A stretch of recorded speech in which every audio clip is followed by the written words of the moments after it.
সবাইকে জানাচ্ছি ঈদ উল ফিতরের শুভেচ্ছা, ঈদ মুবারক। আশা করছি সবাই ভালো আছে। আসলে ঈদের দিন সবার জীবনে সুখ নিয়ে আসে না, আনন্দ নিয়ে আসে না। কারো কারো জীবনে অনেক স্মৃতি, অনেক কষ্ট, মানে বিধ্বস্ত ঈদ যাকে বলে। আজকের এই দিনটা আমার জীবনের স্মরণীয় একটি দিন, লিপিবদ্ধ করে রাখার মতো একটি দিন। দোয়া করবেন সবাই।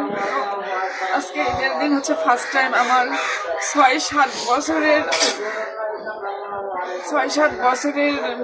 আগের কথা বাদে দিলাম, ৬-৭ বছরের স্মরণীয় করে রাখার মতো একটি দিন। তো আজকে আমার আয়ন বাবার সাথেও কথা হয় নাই। আমার কাছে মাত্র 2টা নাম্বার আছে, একটা ওর দাদির আর একটা ওর ফুফুর। তো 2টা নাম্বারে বন্ধ, কোনো নাম্বারে কল ধরা ঢুকতেছে না। আমার এই জীবনের জন্য, আমার এই দিনের জন্য যেই লোকটা দায়ী, তারে তো কোনোদিন ক্ষমা করবো না। ওর আল্লাহ যেন কোনোদিন তাকে ক্ষমা না করে। শুধু এইটুকুই আল্লাহর কাছে আমার এইটুকুই চাওয়া যে কেন এমন হইলো আমার সাথে।